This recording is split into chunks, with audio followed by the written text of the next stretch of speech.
Career maker में आप सभी का स्वागत है।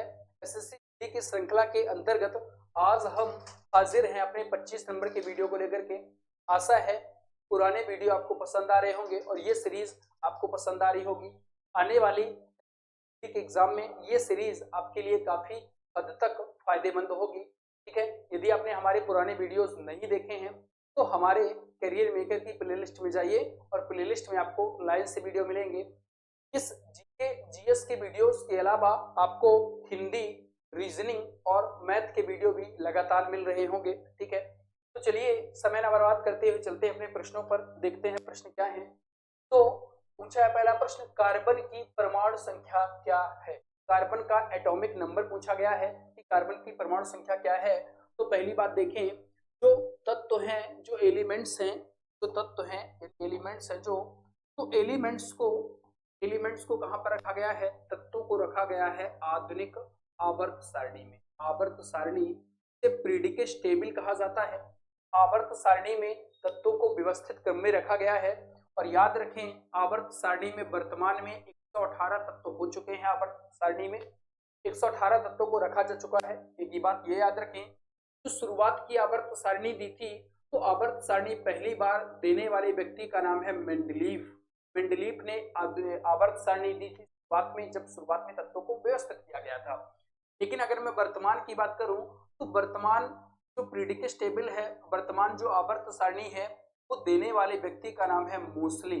मोसले ने आधुनिक आवर्त सारणी दी है। एक बात और आप याद रखेंगे इसमें, जो मेंडलीव थे उन्होंने तत्वों को परमाणु भार के आधार पर व्यवस्थित किया था तत्वों को। जबकि जो मोसले हैं इन्होंने तत्वों को परमाणु क्रमांक के आधार पर, आपका परमाणु क्रमांक के आधार पर व्यवस्थित किया।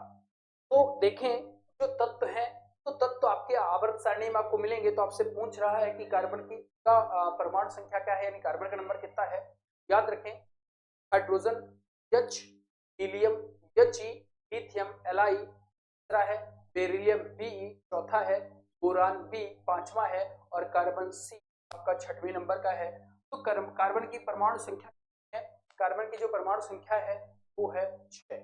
ठीक है, चलिए बढ़ते हैं अगले प्रश्न की ओर। ठीक है, देखिए अगला प्रश्न क्या कह रहा है।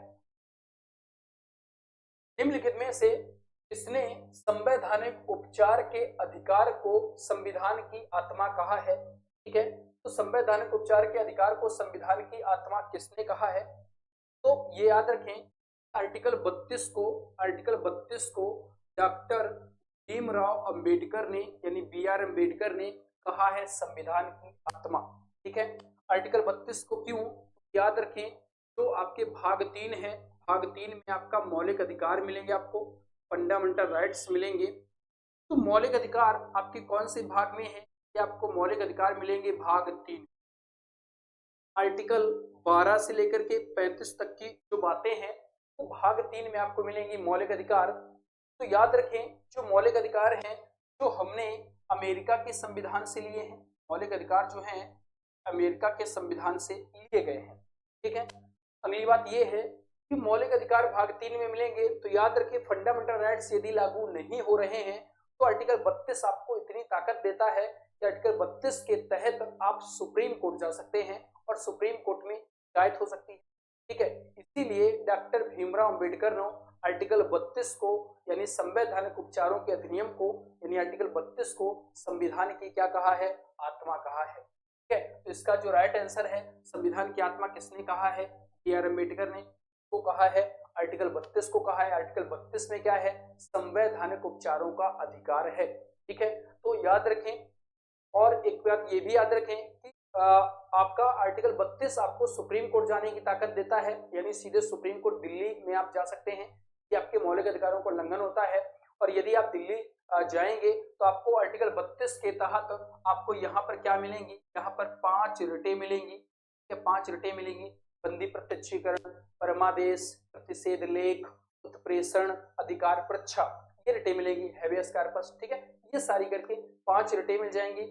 यदि कोई व्यक्ति सुप्रीम कोर्ट नहीं जा रहा है, सुप्रीम कोर्ट नहीं जाना चाहता है, तो वो अपने आप हाई कोर्ट में भी जा सकता है और हाई कोर्ट में यही 5 रिटें मिलेंगी, लेकिन आर्टिकल उसका कौन सा होगा, आर्टिकल 226 के तहत आपको 5 रिटें। तो प्रश्न ये भी पूछा जाता है कि मौलिक अधिकार संबंधी 5 रिटों का उल्लेख आज सुप्रीम कोर्ट के किस आर्टिकल में किया गया है, तो सुप्रीम कोर्ट के आर्टिकल 32 में किया गया है। और आपसे पूछे कि मौलिक अधिकार उल्लंघन संबंधी 5 रिटों का उल्लेख हाई कोर्ट के किस आर्टिकल में किया गया है, तो हाई कोर्ट के आर्टिकल 226 में किया गया है। इन बातों को भी आप याद रखेंगे, ठीक है। चलिए बढ़ते हमारे अगले प्रश्न की ओर।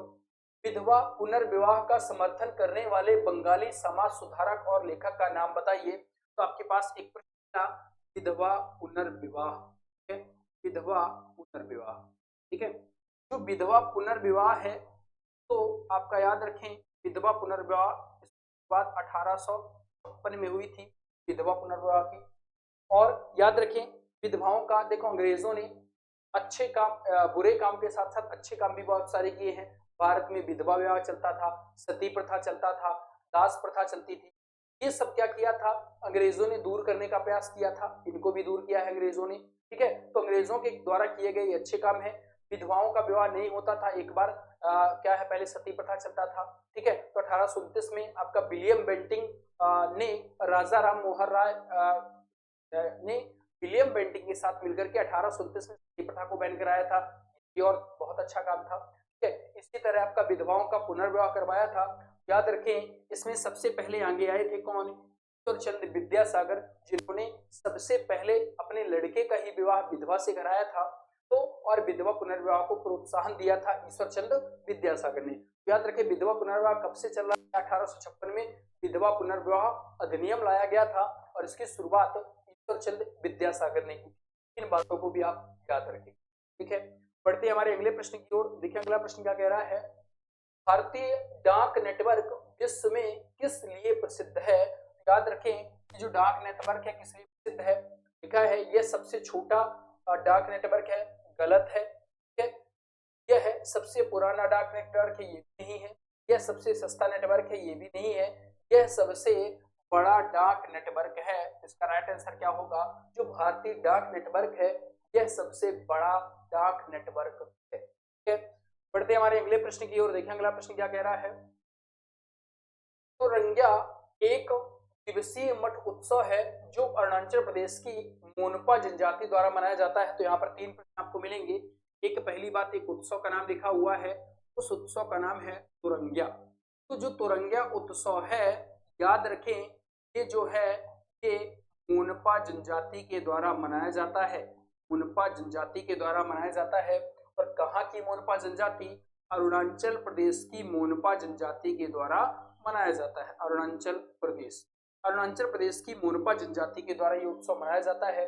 तो पूछ रहा है यह कितने दिवसीय उत्सव है, तो तुरंगिया आपका कितने उत्सव है, 3 दिवसीय उत्सव है। इसका राइट आंसर क्या होगा, ऑप्शन नंबर 4 इसका राइट आंसर होगा, ठीक है। तो तुरंगिया मोनपा जनजाति के द्वारा मनाया जाता है, अरुणाचल प्रदेश का है और 3 दिवसीय उत्सव है। अगले प्रश्न में ये भी पूछा जा सकता है तुरंगिया कहाँ का है, अरुणाचल प्रदेश का है।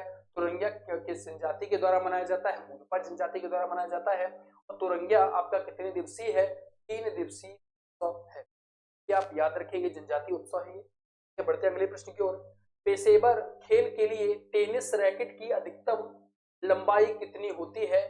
तो पेशेवर खेल जो चलते हैं टेनिस रैकेट अधिकतम लंबाई पूछा है, तो याद रखें टेनिस रैकेट की अधिकतम लंबाई कितनी होती है, 29 इंच इसका राइट आंसर है, ठीक है। बढ़ते हमारे अगले प्रश्न की ओर। देखें केरल के सबसे बड़े जलप्रपात का क्या नाम है। तो केरल के सबसे बड़े जलप्रपात का जो नाम है अदिरापल्ली जलप्रपात, आपका ऑप्शन नंबर 3 इसका क्या है, राइट आंसर है। केरल के सबसे बड़े जलप्रपात का नाम है अदिरापल्ली जलप्रपात। एक बात और याद रखें, केरल जो है तो केरल में आपका विश्व में भारत में सर्वाधिक आपका सेक्स रेशियो है, यानी भारत में सर्वाधिक लिंगानुपात राज्य का है केरल का है। आपका 1000 पुरुषों पर 1084 महिलाएं हैं, 1000 पुरुषों पर 1084 महिलाएं, यानी लिंगानुपात के बारे में आपका क्या है, केरल सबसे आगे है भारत में। दूसरी बात, केरल जो है याद रखें आपका प्राइमरी लेवल में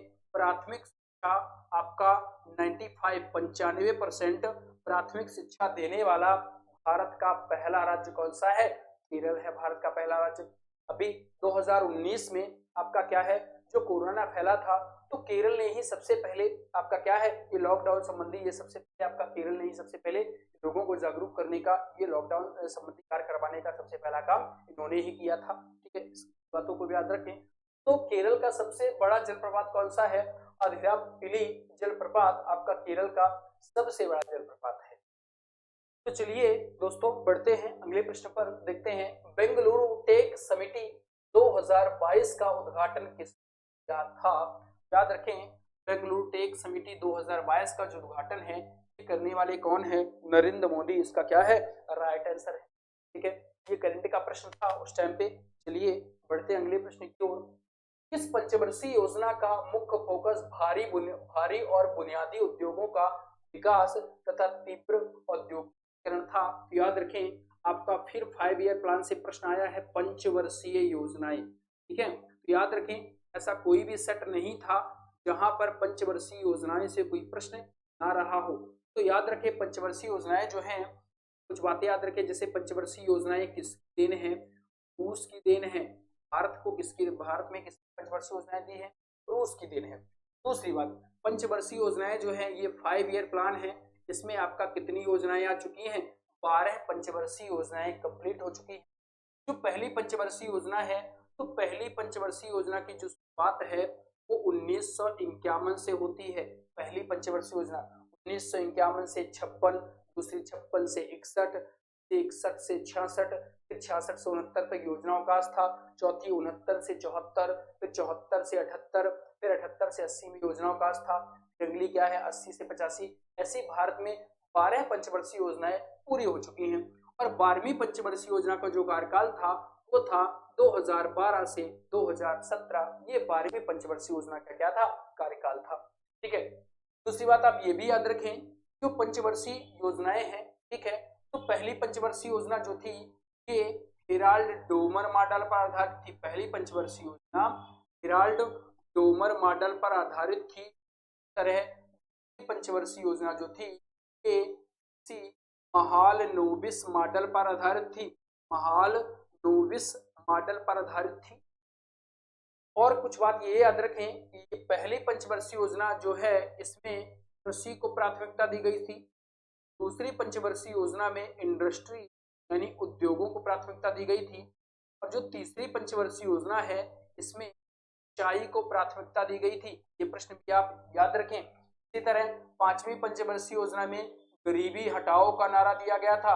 गरीबी हटाओ का नारा दिया गया था पांचवी पंचवर्षीय योजना में। ठीक है, तो ऐसी 12 पंचवर्षीय योजनाएं हो चुकी हैं। तो आपसे पूछ रहा है योजना का मुख्य फोकस भारी और बुनियादी उद्योग, तो भारी उद्योग यानी इंडस्ट्री की बात कर रहा है। इसका राइट आंसर क्या होगा? दूसरी पंचवर्षीय योजना।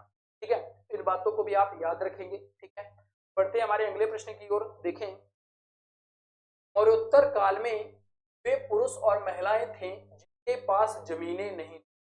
याद रखें, आपका एक जब आप प्राचीन भारत पढ़ेंगे एशियंट हिस्ट्री, तो एशियंट हिस्ट्री में आपको एक महाजनपद मिलेगा। उस महाजनपद का नाम है मगध महाजनपद। और मगध महाजनपद में प्राचीन भारत में मगध यानी बिहार पर राज्य होगा। और बिहार में आपका वहां पर वंश आ रहे थे, जैसे हर्यक वंश आ रहा था, दूसरा वंश शिशुनाग वंश, तीसरा वंश नंद वंश, मौर्य वंश, शुंग वंश, कर्ण वंश और फिर सातवाहन वंश। ऐसे मगध में वंश आ रहे थे। तो मगध में एक वंश आया था जिस वंश का नाम था मौर्य वंश।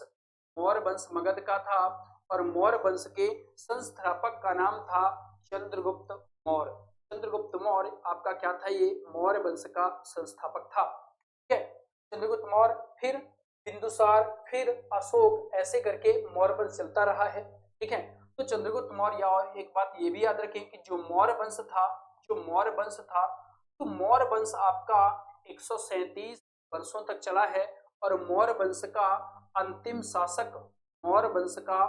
शासक जो था ये था बृहद्रथ। और बृहद्रथ की हत्या पुष्यमित्र शुंग ने की थी और फिर शुंग वंश की स्थापना हुई थी। तो आपसे पूछ रहा है मौर्य वंश के बाद का जो काल था वो मौर्योत्तर काल कहलाता था। तो मौर्योत्तर काल में ऐसे पुरुष और महिलाएं जिनके पास जमीनें नहीं थी। याद रखें, ऐसे कौन होते थे? दास कर्मकार होते थे जिनके पास कोई जमीनें नहीं हुआ करती थी। भूमिहार नहीं इसका राइट आंसर होगा, कुछ लोग भूमिहार देख के लगा देंगे। ठीक है, तो याद रखें पुरुष और महिलाएं जो दास कर्मकार थी उनके पास कोई भी जमीन नहीं थी और उत्तर काल में। इन बातों को भी आप याद रखेंगे। अशोक जाते ही होंगे, अशोक के टाइम पे ही कलिंग युद्ध हुआ था। 261 बीसी में अशोक ने कलिंग युद्ध लड़ा था और कलिंग युद्ध में अशोक ने भविष्य में कभी ना युद्ध करने का निर्णय लिया था और अशोक ने फिर 13वें शिलालेख में कलिंग युद्ध का उल्लेख कर दिया था। ठीक है, इन बातों को भी आप याद रखेंगे। ठीक है, बढ़ते हमारे अगले प्रश्न की ओर देखें। राष्ट्रीय आय को की तरह परिभाषित किया जाता है? कारक लागत पर एनएनपी, कारक लागत पर जीएनपी, एनएनपी बाजार मूल्य पर जीएनपी। याद रखें, जो राष्ट्रीय आय है, जो नेशनल इनकम है, वो आपका फैक्टर कॉस्ट यानी कारक लागत पर एनएनपी कहलाती है। कारक लागत पर क्या कहलाती है? ठीक है, देखें, एक होती है जीडीपी, फिर होती है जीएनपी, फिर होती है एनएनपी और फिर लास्ट में जब ये सब ज्ञात कर लेते हैं तो उनसे क्या निकाली जाती है? एनआई यानी नेशनल इनकम निकाली जाती है। और नेशनल इनकम आपका किस पर निकाली जाती है? फैक्टर कॉस्ट यानी कारक लागत पर एनएनपी, कारक लागत पर एनएनपी से निकलती है। पहले जीडीपी आप देखेंगे, जीएनपी देखेंगे, फिर एनएनपी देखेंगे और जब एनएनपी निकलेगी तो एनएनपी से क्या निकल आती है? एनआई निकल आती है। कभी इकोनॉमी की टर्मिनोलॉजी में जब हम बात करेंगे तो हम जीडीपी और एनआई पर विस्तार से बात करेंगे। इसका भी राइट आंसर क्या होगा? कारक लागत पर एनएनपी। ठीक है, बढ़ते हैं हमारे अगले प्रश्न की ओर देखें। हरित क्रांति के परिणाम स्वरूप भारत में खाद्य फसलों का आयात था। ठीक है, हरित क्रांति की बात कर रहा है। याद रखें, हरित क्रांति भारत में आपका हरित क्रांति से कुछ याद रखें। तो हरित क्रांति से याद रखें, इस समय जो हरित क्रांति है, इस समय हरित क्रांति के जो जनक थे वो आपके थे आपके जिसमें हरित क्रांति के जनक जो थे, ठीक है, वो थे जिसमें हरित क्रांति के जनक नॉर्मन बोरलॉग। ठीक है, जिसमें हरित क्रांति के जनक का नाम क्या था? Norman Borlaug. ये विश्व में हरित क्रांति के जनक थे और बोरलॉग पुरस्कार भी आपको प्रसिद्ध किया जाता है। जबकि भारत में हरित क्रांति के जो जनक थे वो थे स्वामीनाथन। हाल ही में इनका निधन हो गया है स्वामीनाथन का। तो भारत में हरित क्रांति के जनक आपके कौन थे? स्वामीनाथन।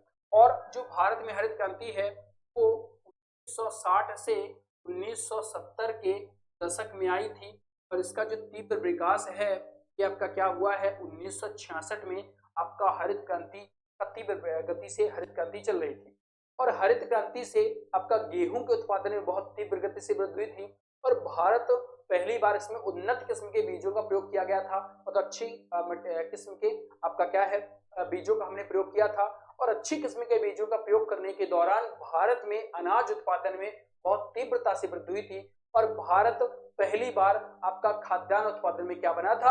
आत्मनिर्भर बना था हरित क्रांति में।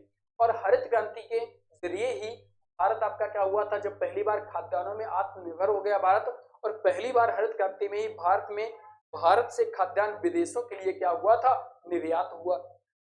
तो याद रखिए, हरित क्रांति के परिणाम स्वरूप भारत में खाद्यान्न फसलों का आयात क्या हो जाएगा? कम हो जाएगा। क्यों? क्योंकि हरित क्रांति के द्वारा भारत खाद्यान्नों में क्या हो गया था?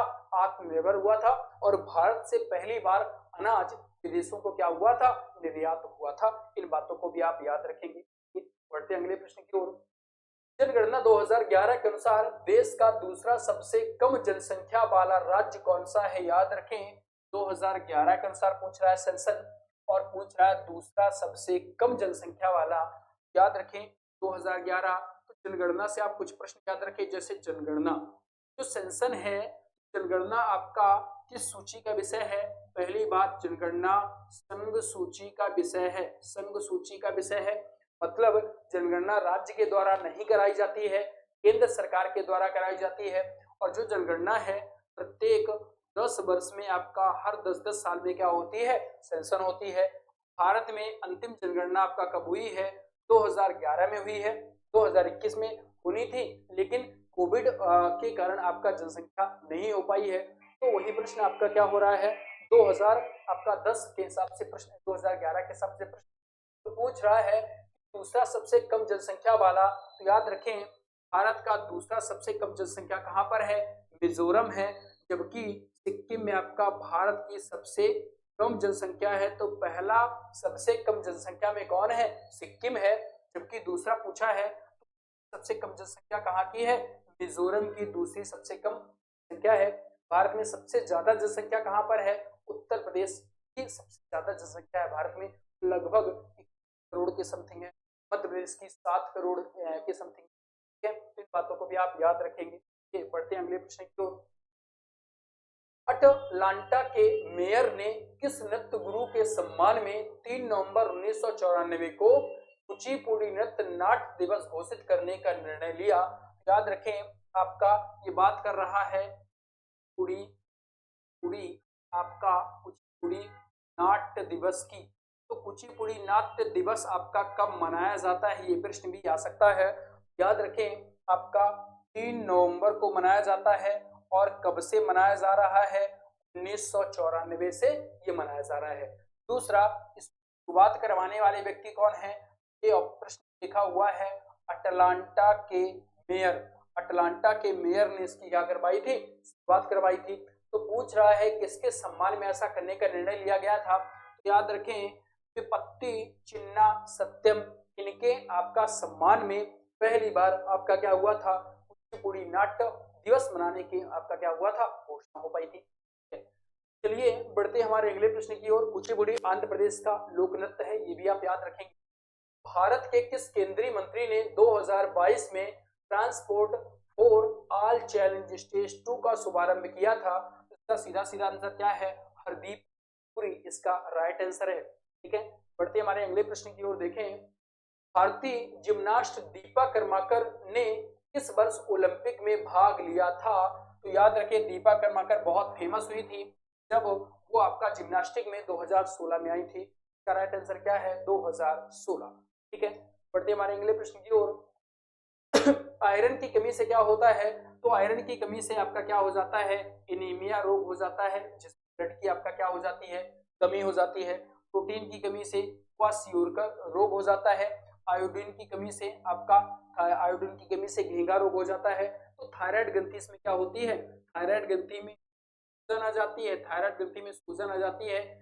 कमी से आपका एनीमिया, इसकी कमी से क्या हो जाता है, एनीमिया। आयरन की कमी से आपका होता है, आपका क्या होता है, जब ब्लड में आपका, यदि ब्लड में आयरन आपका क्या होता है, कम हो जाता है, तो एनीमिया रोग होता है, आपको थायराइड ग्रंथि का आकार बढ़ जाता है और जिसे आपका घेंगा रोग या ग्वाइटर कहा जाता है। सबसे पूछ रहा है आयरन की कमी से क्या होता है, तो आयरन की कमी से आपका, यदि ब्लड में आयरन की कमी होगी तो कौन सा रोग हो जाएगा, एनीमिया रोग हो जाएगा आयरन की। ठीक है, इसको भी याद रखें। थायराइड ग्रंथि आकार आपका बढ़ा लेगी, आयोडीन की कमी से आपका घेंगा रोग भी हो जाता है, तो थायराइड ग्रंथि का आकार क्या हो जाता है, बढ़ जाता है। ठीक है, और क्वाशियोरकर जो है ये प्रोटीन की कमी से होने वाला रोग है, इसका राइट आंसर क्या होगा, एनीमिया आयरन की कमी से होता है। ठीक है, बढ़ते हमारे अगले प्रश्न की ओर। ठीक है, देखिए आपका इसमें ये भी उत्तर सही हो सकता था, उत्तर सही हो सकता था, लेकिन थायराइड कोई रोग नहीं है, ये बात याद रखें। थायराइड आयरन में आपका घेंगा रोग होता तो घेंगा रोग यहाँ पर सही हो सकता था, लेकिन थायराइड दिया है, थायराइड कोई रोग नहीं है, थायराइड तो एक ग्रंथि है इसमें सूजन की वजह से घेंगा रोग हो जाता है, तो आयरन की कमी से ये भी होता है। ठीक है, लेकिन होता क्या है, ये ग्रंथि है, ग्रंथि का नाम दिया है, जबकि उसने पूछा है क्या होता है, इसकी कमी से क्या होता है, रोग कौन सा है, एनीमिया इसका राइट आंसर होगा। ये बात भी आप याद रखेंगे। ठीक है, बढ़ते हमारे अगले प्रश्न की ओर। आपका पूछा है कि स्किल इंडिया विभिन्न उद्योगों से संबंधित नौकरियां में 40 करोड़ से अधिक भारतीयों को प्रशिक्षित करने के लिए सरकार द्वारा शुरू किया गया था। कब, 2015 में स्किल इंडिया क्या हुआ था, शुरुआत हुई थी, और इसमें आपका क्या है, 40 करोड़ से अधिक भारतीयों को प्रशिक्षित करने के लिए ये योजना लाई गई थी। ठीक है, बढ़ते हमारे अगले प्रश्न की ओर। देखें पंडित बिरजू महाराज निम्नलिखित में से किस नृत्य से संबंधित है। कई बार मैं आपको बता चुका हूं कि जो बिरजू महाराज का संबंध है वो कथक से है, और कथक जो है ये आपका उत्तर भारत का लोक नृत्य है, आपका कथक। ठीक है, जो मणिपुरी है ये आपका मणिपुर का लोक नृत्य है। ठीक है, जो ओडिसी है स्पष्ट समझ में आ रहा है, ये उड़ीसा का लोक नृत्य है। और जो कुचिपुड़ी है ये आपका कहाँ का है, आंध्र प्रदेश का आपका क्या है, लोक नृत्य है। तो दोस्तों ये थे आपके प्रश्न, ठीक है, ये थे आपके सारे के सारे प्रश्न। यदि आपको हमारा वीडियो अच्छा लगता है तो हमारे वीडियो को लाइक, शेयर और हमारे चैनल को सब्सक्राइब जरूर करें। तो मिलते हैं आपसे अगले वीडियो में, तब तक के लिए धन्यवाद।